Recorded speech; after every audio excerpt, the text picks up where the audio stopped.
Hey everybody, welcome to Hidden Horror. Thank you for spending this time with me. I appreciate that. Let's get started.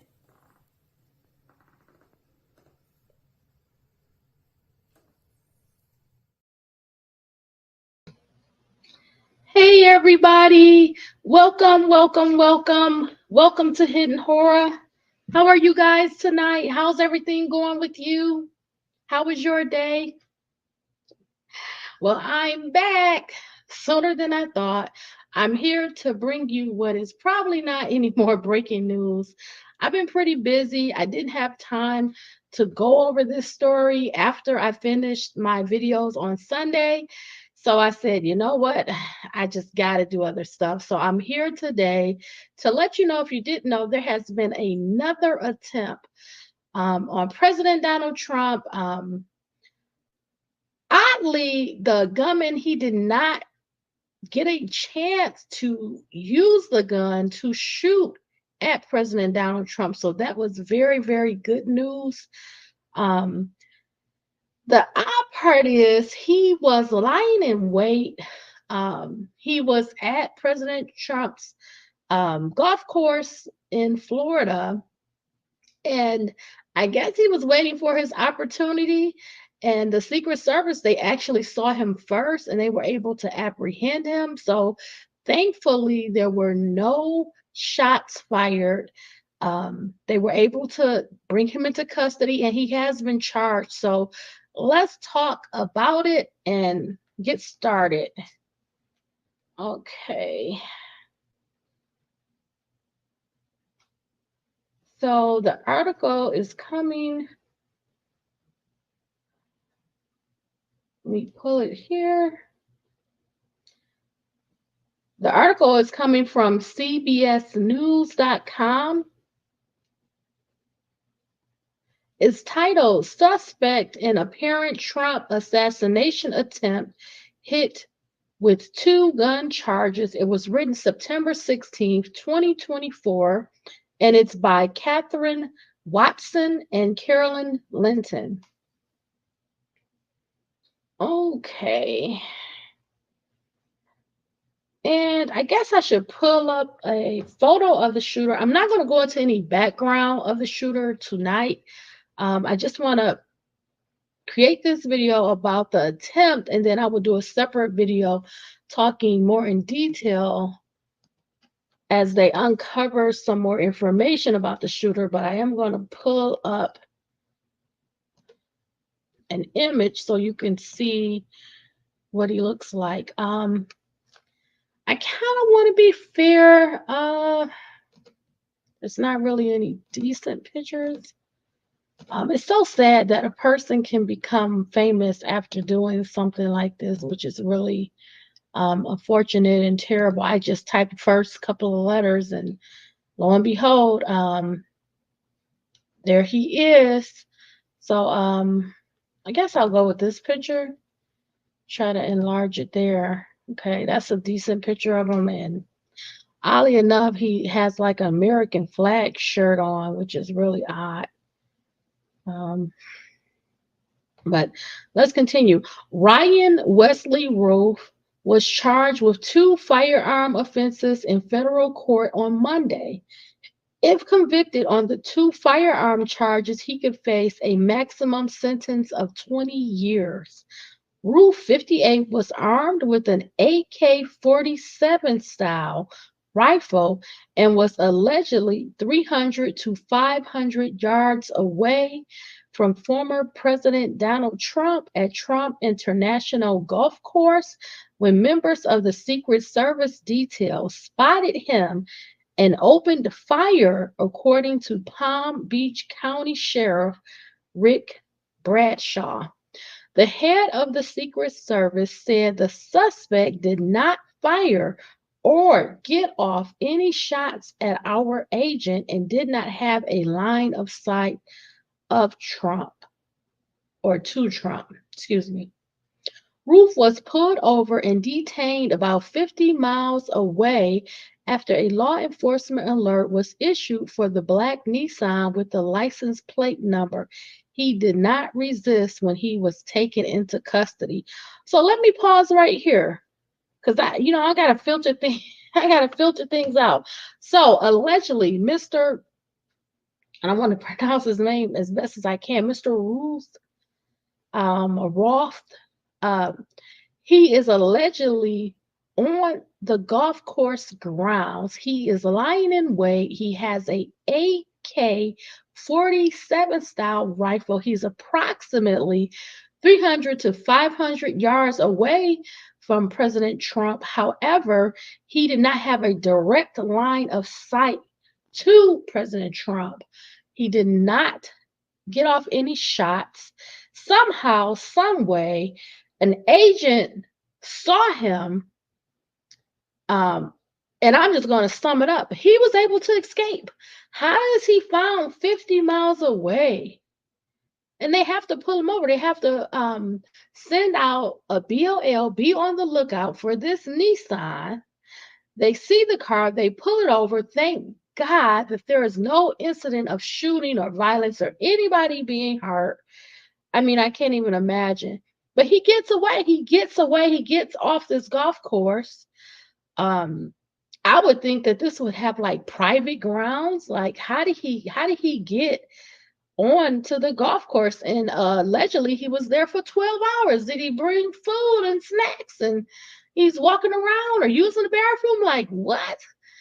I mean, like what is going on? Where is the security? It's a beautiful golf course, but where is the security? Were there cameras? How did he get onto the golf course? How was he allowed to stay for 12 hours? Um, it's just me, I'm gonna have a ton of questions. So let's continue. Roof was pulled over and detained about 50 miles away after a law enforcement alert was issued for the black Nissan with the license plate number. He did not resist when he was taken into custody. Law enforcement officials say they found the rifle, a scope, two backpacks with ceramic towel, and a GoPro camera in the bushes at the golf course. So he came prepared. Let's get another picture of him up. He came prepared. Several people who had spoken with Trump say he was in good spirits Sunday night and has recounted what happened to multiple friends, family members, and advisors. He thanked the Secret Service for their response. He also joked that he wishes he could have finished his round of golf. That is just like Trump. He loves playing golf. So he's like, hey, I wish I could have continued on with my game. Anyway, he has told others he is determined to keep on campaigning this week. Former President Trump recalled Sunday's apparent assassination attempt during an event on the social media platform X on Monday evening, saying he heard the shots from Secret Service agents. The former president said he and a friend he was golfing with, we heard shots being fired in the air, and I guess probably four or five, and it sounded like bullets. But what do I know about that?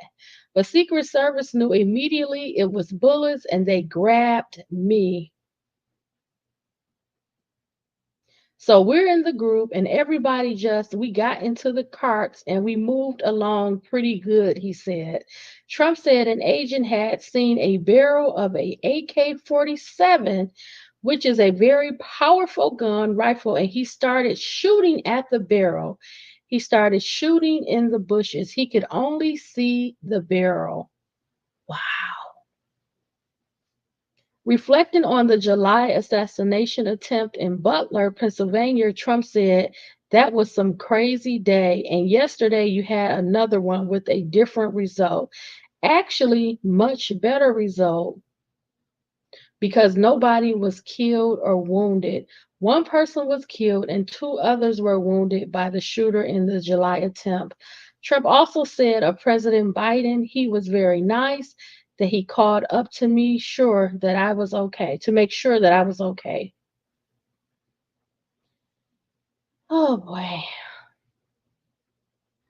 Alleged Trump assassination attempt suspect Brian Ruth had other brushes with the law prior to Sunday's incident. He also traveled across the globe, volunteering to fight in the war on behalf of Ukraine.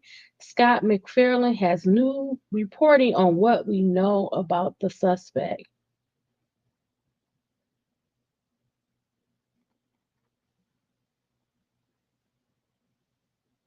Yeah. There's a lot of other smaller categories. If you want to look at those, feel free to look at those. I do want to, I have two videos to share. I have the first one set up. So let's get to that.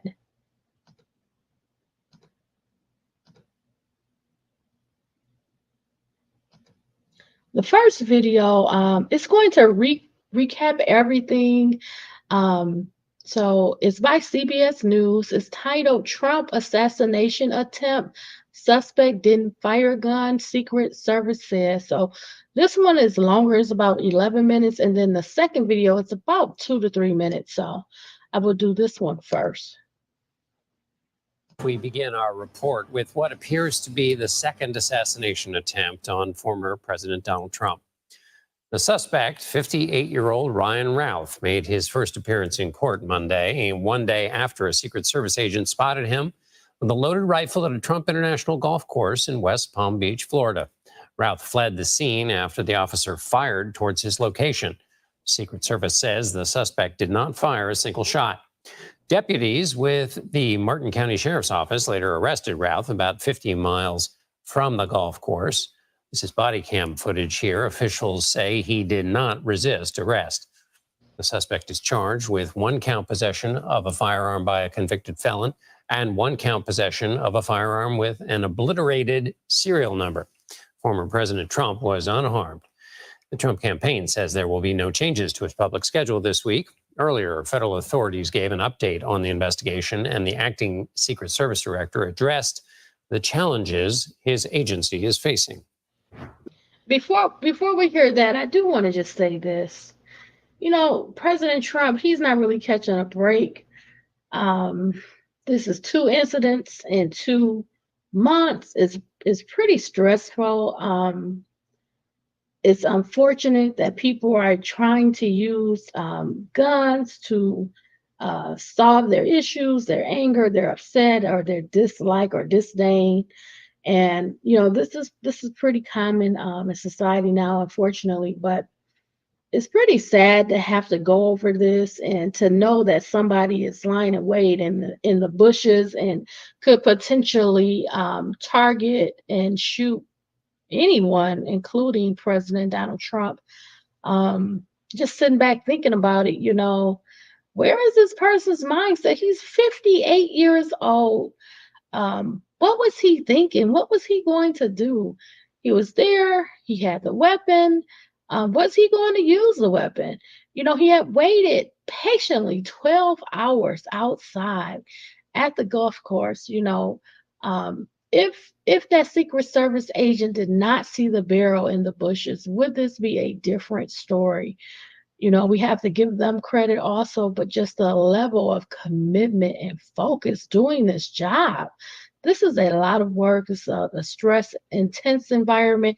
And this man, allegedly, he got away. He was 50 miles away when his vehicle was stopped. What if they had not stopped him? What if he decided to do a shooting somewhere else? Like, my mind just has so many questions.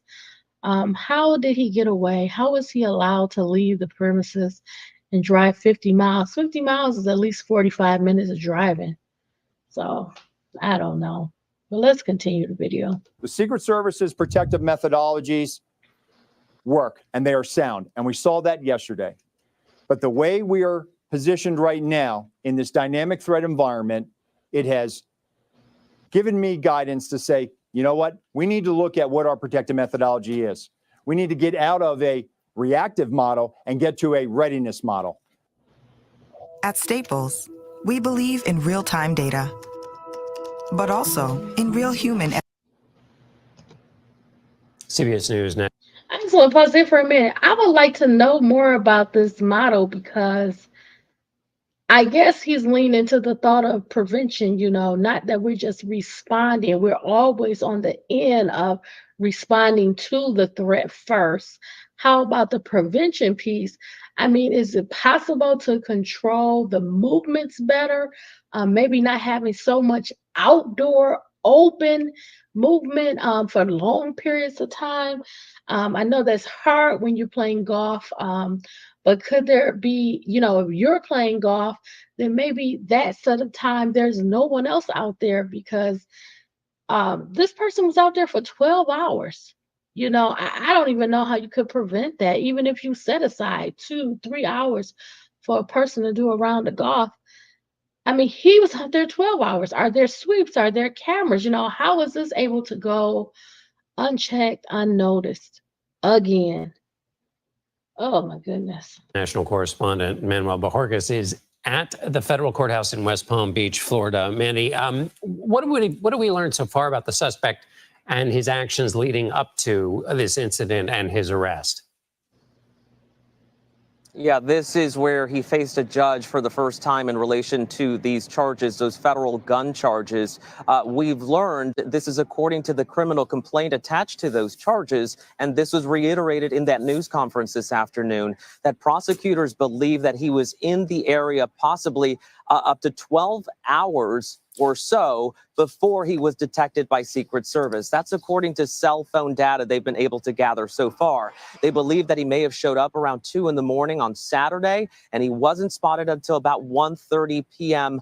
on Sunday when the Secret Service agent, a very alert one, saw the rifle sticking through the fence, opened fire, and that led to the suspect then taking off in his vehicle. He was later apprehended in Martin County, just north of us here, where the sheriff described his demeanor as being very emotionless. I can tell you from being inside the courtroom during the hearing today that he did seem very calm and relaxed, and at one point was even smiling with the public defender that was assigned to him. He did not seem to be fazed by the gravity of the charges that he is facing and what could still be to come, because these two charges do not necessarily have anything to do with an alleged plot.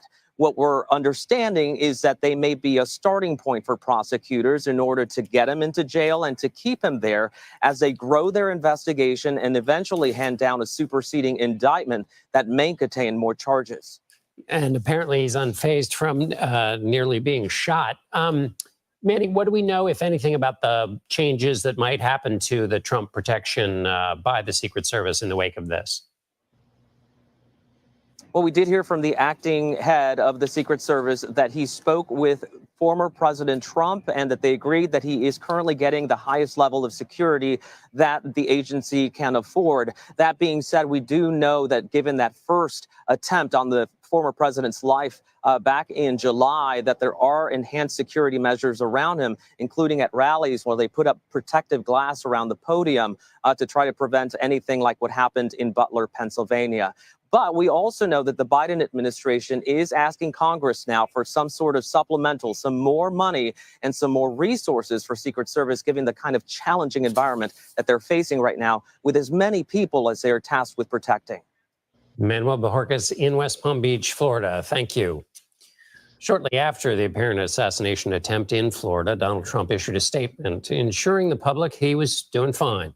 "Nothing will slow me down. I will never surrender," said the former president, who, unlike after the assassination attempt 2 months ago, then went on to blame the incident on what he called the, quote, rhetoric of Biden and Harris. Both the president and vice president have repeatedly denounced political violence. In response to this most recent incident, Harris released. Okay, I'm going to stop it here because I don't want to get into the politics of it all. And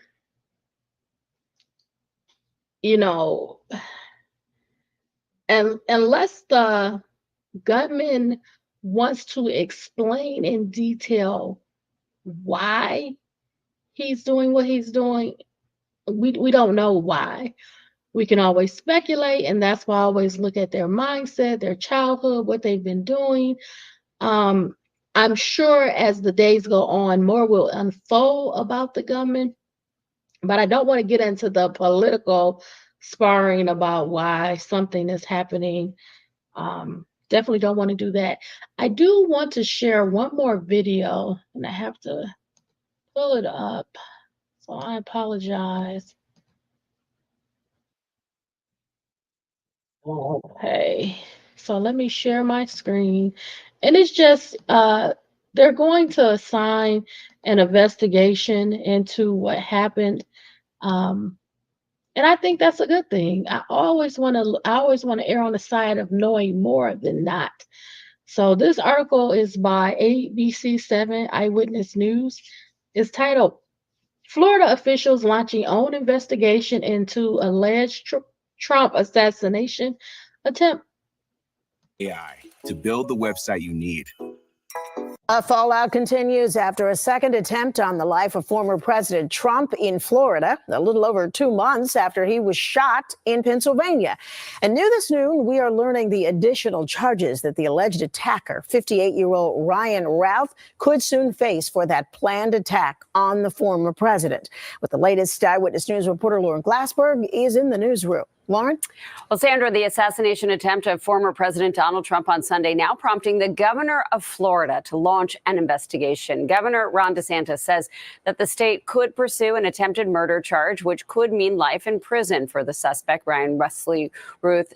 That attempt was made on a Trump golf course in West Palm Beach on Sunday afternoon. Now, a statewide prosecutor will lead that investigation, falling under the Florida Attorney General, and various departments will also assist. I am proud that Florida Department of Law Enforcement and the Florida Highway Patrol will be looking into and investigating what happened when something went terribly wrong, when someone was allowed to remain on the periphery of a golf course in a tree line for 12 hours and get within 500 feet of the President of the United States. And while there is a federal investigation into that assassination attempt and what the Secret Service could have done better, DeSantis says he's concerned about the Department of Justice's impartiality and any possible agenda. That is the same agency that is prosecuting Trump in separate cases, one in South Florida and the other in D.C., for Trump's alleged involvement in the January 6th insurrection. And so the question is, you have. Okay, I don't want to get into any politics. I'm just going to stop it here. I do want to go back to the first video because they showed us a map of the layout of the golf course. I want to just take a look at that again because it appeared that he was kind of on the outskirts. I wonder if he was on the grounds or was he on the outside of the grounds in the bushes. So I just want to go back. Please allow me just 1 second to pull that up again, that YouTube video. And then I think it was about 3 minutes in. So 1 second, I'm going to try to get that map. I'm looking for the map. It's about 3 minutes. They showed us the map. Wait. Okay. Here. Okay. So let me share my screen and I want to just show you what I noticed. So, and I'm going to enlarge it too to make it bigger. So this is like the map of this area. Now, they're saying that the suspect, the bag that was found was here and it had the information here. They're saying that this is the approximate gunman location. And then they're saying approximately President Trump was here. So there would have had to be, I don't know how much distance that is, but they said that he was approximately 300 to 500 feet away. Okay. But you see how the trees kind of line the area that's closing off the golf course from this main road? I wonder if he was on the grounds or on the outside of the grounds in the bushes. I can't tell that. They did say that he arrived at 2 a.m. and he in this incident was about 1:30 p.m. the next day, and that's when they're getting approximately the 12 hours. But I am paying attention. I don't know if he was on the grounds, the gunman, or if he was on the outside, where the tree line is, because they said he was in the bushes. But that was just something I just kind of paid attention to. So I'm gonna check and see if there's any comments. Okay, we don't have any. So yeah, I'm gonna do a follow-up video on the gunman, just some information that we learned about him and what he's been doing, and maybe learn a little bit about his mindset. Okay, so I just wanted to share that information with you. Please remember, stay smart, stay safe, stay savvy, be well. All my friends, have a good night. And I will catch you in a video soon. Bye, everybody.